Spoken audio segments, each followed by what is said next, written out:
thought I'd read a couple of poems from the 2 years I spent out in Calgary when I was working.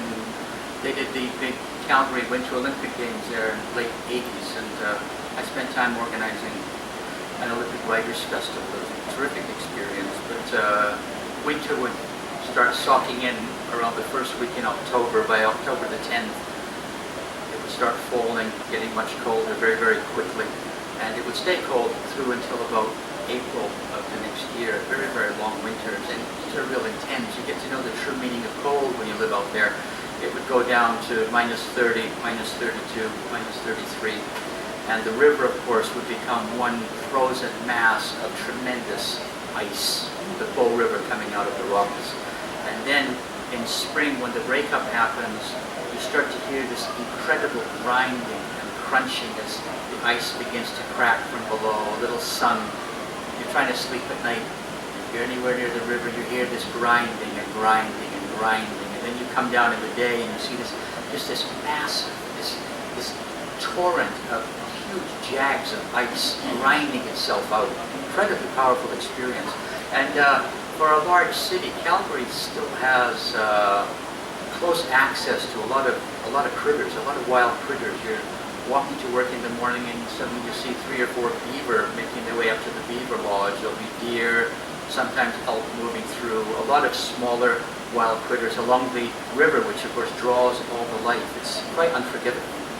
I think I'll read 2 poems from that time, just about this springtime out there right now. Breakup. The Bow's swift currents gash and snap these cubist shags of pack ice. Grinding subterranean teeth crush them crazily ashore, a western ode to spring thaw. Yesterday, muddy tracks on morning ice. A river mink slithered to the current, froze mid-scamper my eggs, a snatch of jet against the white. She looked up, nervous at my smile, disappearing in meltwater. The March sun beams. The Bow's winter membrane has grown filthy. Time to go. My heart pierced to the core. Square white sun. Clouds lazy as innuendos curling the sky. Time to go. Time to go.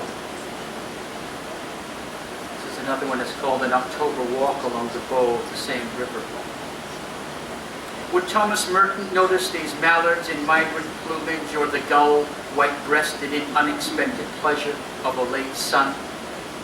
The river flows dangerously sudden, with a rush of glaciers in its eddies, chilled with the nearness of mountain ice. Its colors are its own, or of the rolling skies that quicken step and breath above the lightning rods of Calgary's petro towers. Poetry here is all in the land, in awkward prairie ways that linger like the leaves of mountain ash above the runoff slopes. Here, now, walking homeward, upstream, without invitation or desire. Okay, that's a couple of